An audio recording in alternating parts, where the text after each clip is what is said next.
So here we are at the Battle of Barnet. As you can see, pretty clear field. A little bit of hedgerow here, some buildings there. We'll talk about some of the effects in a moment, but we don't really expect the terrain itself to play much of an effect on this. This is after the Kingmaker switched sides, so he's over here leading the Lancastrian forces, actually, as their overall commander. We're back to battles, organized in their wings, as we would expect. The exciting thing here is that there's fog.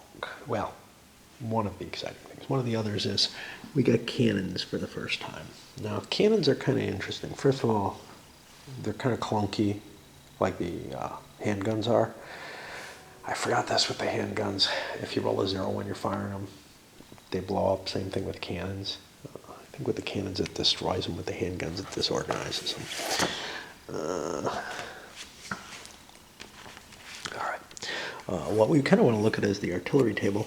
You can see they can fire out to a long, long range, but they're not very good. In fact, they're not very good at any range. They're better than the handguns at very close range, but they're approximately equal to normal archers, except that they can go out further. Range 5, they do a little better. And what about the terrain? Well, we got an interesting terrain chart, and this is going to be a pain in the butt because it's in the middle of the thing. Toten's was also in the middle. We didn't really worry about it too much. Is there a way to... I don't think there's a way to get to that easily. Yeah, I played with the Tewkesbury one instead. Oh, that would make sense. I bet I did. I don't know if that's terrible. It's probably the same. I don't see. I don't know. But this one is significantly different. Note, clear terrain costs 2 each. Clear terrain has not cost 2 and does not in any of the other scenarios. And I'm postulating the reason why is the fog. That's not explained directly in the game. And we can see some of the others, like hedgerows. They don't look terribly more expensive than normal. A little bit harder to navigate. The other option is maybe the hexes are bigger. Again, there's no explanation for that, but my guess is that it's the fog. All right. So what's so exciting about the fog? All missile fire is at -3. And there's no charging and countercharging allowed. Now that's kind of interesting because the Lancastrians actually have some mounted men-at-arms, which is a pretty questionable thing. I may end up just dismounting them. Here's what I'm at. The Yorkists can mount up a bunch of theirs, but they don't have an option. They have an option to do so or not. And I'm just going to have them dismounted at first because it costs a few extra movement points to dismount. So there's optional rules. Now, the Yorkists are favored in this battle with flight level of 33 versus 37. Why are they favored? I don't know. Leadership? I mean, like Edward has a +2 bonus. Oxford and Warwick each are a +1. Gloucester over here is a +2. So we got some pretty decent leaders there. I would say that's probably the biggest facet in our favor. The Yorkists also have 4 seizure chits to just 3 for the Lancastrians. Again, overall better leadership, right? We haven't flipped them over and looked at them, but we picked them. However, I certainly don't want to play the no fog scenario, and that would allow, oh, yeah, there we go. Movement point is 1 in clear terrain. They don't change the other movement points, but I'm tempted to use the lifting fog because if the battle goes long enough, it would make sense that the fog would dissipate. It didn't historically, and the way they do this is if the Yorkists get a free activation after the first, they roll a die. On a 9, the fog starts to lift. After that, anytime there's a 7 or more, on a Yorkist free activation, the fog lifts. I think that provides a sort of a time factor to the game, and I just like it. It says it's going to favor the Yorkist a little bit. I'm okay with that. The other one is treachery. Historically, I think it was Oxford who ran off the board. I don't remember. And yeah, no. Yeah, Oxford chased the Yorkists off the board. And you'll notice, this is part of the reason for this, the battle's not lined up. They're not aligned properly. What happened was the fog, the night, everything, Edward set his troops up, no campfires, whatever, to be surprised. Well, the surprise was on him as well. And he ended up not positioned exactly where he wanted to be facing Lancastrians. But, so what you have is a preponderance of Yorkists over here and of Lancastrians over here. And that's going to sort of naturally probably favor the sides on the different flanks. Well, anyway, Oxford ends up chasing, who's this? Hastings off the map or whatever, right? And then after he comes back from that, he ends up being attacked by his own forces because of the fog. So if the fog's in place and you return from pursuit, you roll a battle flight for the unit returning from the battle and the closest friendly unit or battle. It's at +2, so it's fairly unlikely to go, but there's a chance that you can just run. And this is not affected by these values. It's rolled in addition to any rolls generated from them. It doesn't clear them. It doesn't do anything. Okay. So I definitely want to go with that. And, you know, I probably want to play with the lifting fog just because it seems to add a little something of excitement. We'll see if I remember it. That's the base facet there, right? All right, we're ready to start Barnet. I'm trying to think. Probably a couple of days. I've been, at least 2 full days. I've been out of the loop in terms of playing. Lancastrians go first. I'm trying to remember some things. I've turned over my chits here. A nice mix for both of them, basically. But when I started to notice, hey, the Lancastrians are going to go first, what do I want to pick? Well, naturally, you pick the guy who sucks and send them in first. Is that a reasonable thing? Well, the reason for it is they're going to be harder to activate at other times. Because of the fog, gunfire, bowfire is not going to be terribly effective. Let me think. The other thing, though, is in addition to the guy who's kind of lousy issue, that happens to be placed, and some of these may be somewhat scenario-based. So like Holland, fine, you know, I'm sure he was left flank and he kind of sucks in all the scenarios. But Oxford, I don't know if he's in any of the later scenarios. This is the first time I've seen him. He's very good. He's got a 4 continuation number. But he's also on this right flank. It means he's going to probably get activated quite a bit, but he's not going to get those initial activations because it's a waste to use them on him. At least that's the way I see it. Anyway, that's the thing I kind of wanted to bring up was this, wow, I'm going to be kind of particularly avoiding Montague here because he's the center, but also his rating is not the most likely to activate, and it's also not the least likely to activate. I changed my disposition on this. The artillery rules, remember, the artillery can move when it's on its limbered side. It can't move when it's on its unlimbered, and it can never limber. The game rules state that there's supposed to be a statement of how those units are deployed, whether they're limbered or unlimbered at the beginning of the scenario.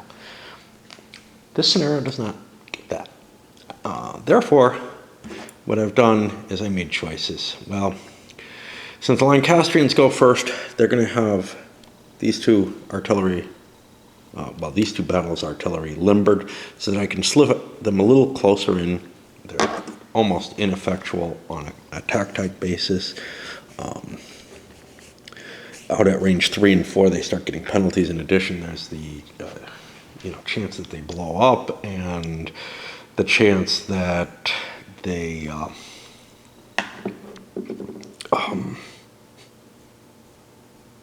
they also have the fog rule in place. However, I'm going to leave all the Yorkist artillery unlimbered because, again, they may want to defend. Just a personal choice. These two I left unlimbered because they're behind the hedgerow. That gives them certain advantages in a defensive position. Now, this is weird because this is where I have the overlapping advantage, but I think I'm not going to want to let my firepower-based units stray in front of that hedgerow and give up whatever defensive benefit they have. And in fact, I actually look at the Yorkists over here where they're actually kind of stronger because they're overlapping a little bit. I look at that as actually their weakest position because they're stuck here where they have to go up, down and up a hill again if they're going to move straight forward for an outflank. And that costs some extra movement points, that's all. And Lancastrian move, I was able to move each of these once. I actually did them in order. Because, again, I wanted to push this forward a little bit more. This is because of the fog rolls. These mounted men-at-arms, the fog might clear. I'm going to play with that option. Otherwise, I would just move them forward and dismount them because they're bloody useless as mounted troops. In both cases, I pushed the artillery forward with the archers in the first two battles. And I managed to take out a couple of the artillery. Remember, the artillery don't get to counterfire, so they make better targets. And they're not terribly effective, but shooting at the longbows means the longbows get to shoot back. I will use those artillery. I will shoot at longbows with my artillery if need be. But if I have any better targets, I'm going to aim at those things that can't hurt me back. I kept the archers and artillery behind here, largely because of that hedgerow advantage. Now I've got to worry about the fog clearing. Every free activation for the York after the first, there's a chance that it starts to lift. Well, it's not going to lift on the first, so now I have to figure out where I want them to go. And again, their weakest leader, Hastings over there, is also the leader who is in the most ineffective position. So I probably want to activate him first, even, to try to position himself better. And I probably want to try to align better because it feels to me like the Lancasters are the ones who have the slight advantage here. Now, why do the Yorks have any advantage in this? But leadership and chits. I think that's pretty much the extent of it, because supposedly they have the advantage, and then the fog lifting is supposed to help them. I'm not sure why. It would if I mounted my men-at-arms, but I'm not counting on that, so I didn't. There's no reinforcements or anything, so I really don't know. Activation didn't do much. Got rid of one of these artillery, throwing my longbowmen up, and I'm trying to drift that way, but it's not the easiest thing in the world to do. Successes on both of these. Well, this one was my auto, and again, mainly just long-range fire and trying to position. The movement rates in this one are so slow. Okay, now we have to check those Yorkists for the fog lifting because this is their first free activation. So on a 9, the fog will start to lift, and we don't get it. And now where do I choose? Well, the artillery is getting blown away. Maybe I got to get rid of the enemy artillery and aim to activate over on these first, or maybe I should be worrying about this. Try to get those cav dismounted before they become a serious problem. It's hard to tell. This looks so weak here. I guess. And the Lancastrians move forward, and we finally get some engagement with melee. With the bows a little bit weakened here because of the fog, marching right up to them doesn't seem that terrible a thing. And also, we got rid of the last of their artillery, which has its value, I suppose. Now it's the fog check again. Close, but a cigar. And I think we want to keep activating him just because he's the one being pressured. Yeah, kind of want to do that. Kind of want to make sure he gets his action. So Gloucester launched, the melee attack.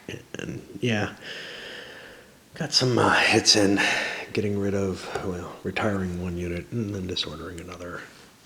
It's a little out of position now, but if I allowed Exeter to take the next action, it would have been problematic. He didn't succeed in his continuation. And let's see.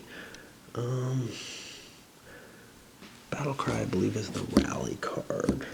He doesn't have one. He has a treachery, which might be useful at this point, just to,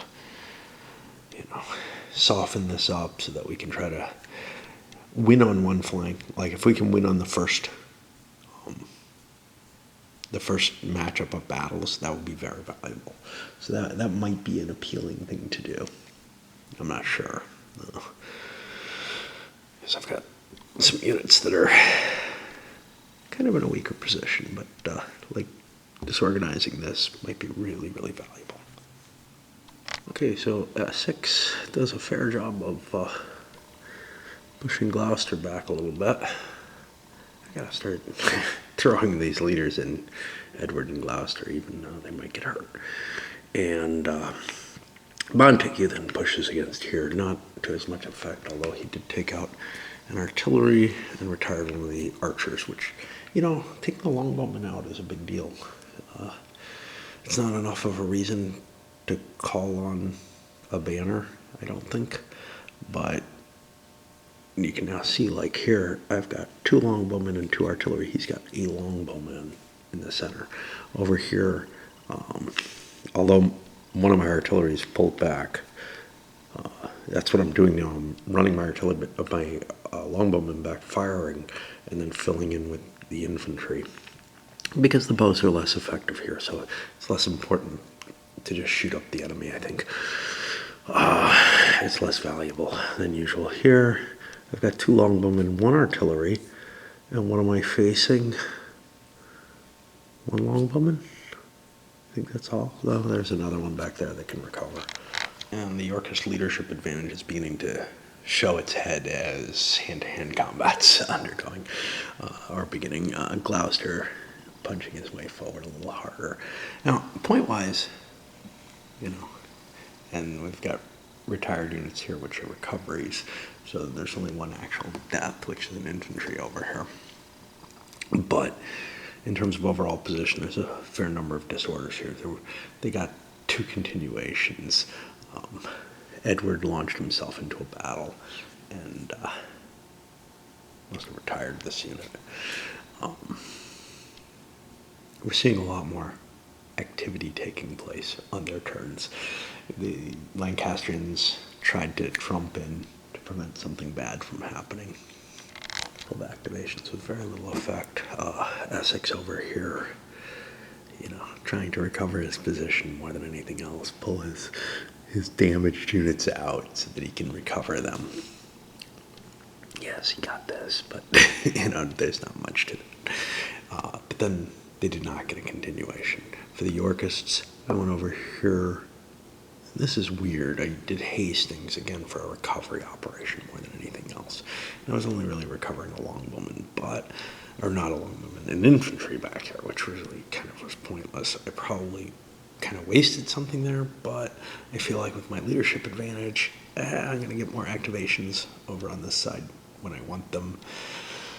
But it means that there was a little bit of respite, at least for Essex. He got to do something, a recovery, without it getting responded to by Gloucester. So that's kind of, a nice thing on his side, right? Series of activations for the Lancastrians. 3 continuations started here. Bop, bop, bop. and you can see they made some real gains over there. Not in terms of kills or whatever, but in terms of disrupting the Yorkist line. On top of that, I rolled a 9, and because I'm playing with that option, the weather is clearing, and here come the turkeys. I don't know if we can see them flying into my yard. A lot of squawking going on. Can't hear them. There's another one. I don't know if you can see them flying through. But anyway, they're kind of fun. Anyway, the fog's beginning to lift. That does not seem to me to be a Yorkist advantage because I didn't mount any of the York troops. I think it's biggest, although they have more archers perhaps. I don't know. I think they do. It's hard to tell. But it's going to be a big advantage for the Lancastrians because now their cavalry counts and can actually charge. Well, not yet. Once it actually lifts. Yorkists take their 2 most affected battles, columns, whatever, and try to pull back and do some recuperation with them. But now they're definitely on the weekend of things with some disordered units in the front. I did a battle cry to get this guy back into play. Lancastrians broaden things with their action, using Exeter to attack, and they're weakening the left and center a little bit more. It's beginning to look like a dire situation for the York camp overall. So I played my my Seizure chip, and now I have a Seizure that I'm using over here, and we'll activate him. Now that's not a free activation, so there's no fog lifting check, if I recall correctly. Yorkist better command capabilities allowed them, a continuation. Not many, but one is helpful where they could recover somewhat what they had. Over here they're fine, but here at Edward's Center it didn't go as well, although we did kill a unit. And we're definitely a little on the rocks on this side of things at this point. The point is, you have a couple of options when you're attacking, right? You can keep hitting the same place, and if you get an advantage, you can start destroying disordered units. Or you could do what the Lancastrians have kind of done here and try to broaden the damage everywhere. The problem with broadening the damage everywhere is, in a way, it's easier to recover from that. Well, it's definitely easier to recover than death, for example, but the whole battle could be decided at once with a broad-based strategy. And it was working okay. It's not defeated yet, but those Lancastrian lines look a little thin in places, and we could see things kind of fall apart. We had, like a unit that had overreached, got destroyed. We actually had a rally next to that unit because this was the unit that rallied, this was the unit that attacked. A rally next to that unit, which I did. You're allowed to pre-plan the rally, and if you clear the unit out of the way, it works. And I think it's the first time I've done that. Exeter is continuing to push Gloucester back, doing a lot of damage to him. This was a weird situation where I made an attack with the bowman, got a retreat, and then couldn't actually advance this unit because this hex was where Gloucester was standing. The unit he was on got retired. He survived it. No continuation. The Yorkists don't see the fog lifting. I made a check for it, and now I pretty much have to act with Gloucester, I think. Trying to use Hastings over there is just not worth doing. Gloucester is my biggest concern right now, and especially since Exeter is, kind of spread thin. That's what I was saying. The Lancastrians are doing quite well, but a lot of their forces aren't engaged. They don't have the numerical advantage of this overlap here, so they've actually spread their battles out quite a bit thinner, and those can be very, very fragile, and I have to worry about that. Locusts begin to fix their problem over here, and you can see, hey, we're going to force Essex to withdraw and try to recover. And the only real problem the Yorkists have right now is I got a long way to go on that, but it's these guys here. They're close enough that if things go really badly on a few die rolls or something, it could well end up that one of those battles could break. And that could be a serious problem, There's sort of slow pace of things over on the Essex side, but other people did stuff. And yeah, here, that's not good. But punching through here, with Montague there, and then following up and bringing some of these around for further attacks. There was more going on. People got repulsed, etc. And we're in York, and I haven't rolled. The fog does not lift. Where does it look like I need to put my effort? Yeah, it's kind of spread out everywhere. And maybe with my better leadership, it's time to make sure yellow, those forces under Gloucester, are not in danger of running out of the field. Give them three more pips there. This 2, though, this needs 2. I don't know which one's in more danger, but I got to start recovering my retired stuff. In combination of leadership, those thinner lines, some ugly stuff starting to happen to Lancastrians. Here, Gloucester's kind of a mess. I don't know which way is better, but he took some recovery. He's got a lot of disordered units, but other than this attack here, which was bad, most things, he was in the process of recovering, including a kill there. And the king came back and actually killed a couple of units, I think, over on the Exeter side. You can see the points are getting up there. They're not quite high enough where I have to start worrying. Lancastrians are at 37 here, so we're looking at 28 is where I start thinking. But all the Lancastrian battles, except for this one, which hasn't engaged and is fairly decent size, have been kind of hammered. And there are a lot of points back here for them to take. These are real losses that they're taking, which is why the points are so high on them. One shitty thing, the TGB site, for whatever reason, I can't post shit to Facebook from there. It's been the case for a while. So I don't know what that's all going to mean. I don't really feel like moving it to another site. I really don't want to administer a site, and the problem has to do with the free host for it. Apparently, somebody probably put something ugly up there, and Facebook's like, oh no, let's just, close down that whole host so that it doesn't work. And I don't know if it's the whole by the hosts or just the particular server farm that I'm on or whatever, but yeah, I think it's kind of screwed at this point. So Exeter did a banner rally because he was getting pretty close down to the end there. He's got 4 hits to take. He's taking a lot of damage now, and actually, this guy's in trouble too. But there's just not many points in either case. And then we go over to the Yorkist side and the fog lifts.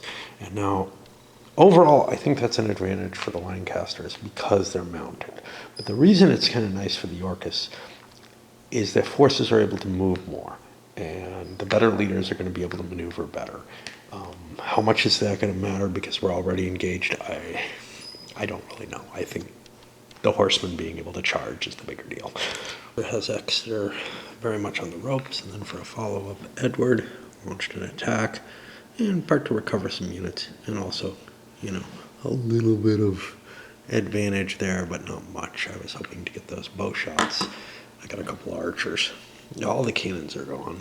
They don't last long, apparently. Now we're back on the Lancastrian. Probably ineffectual turn by Exeter. Gloucester chases him off the board.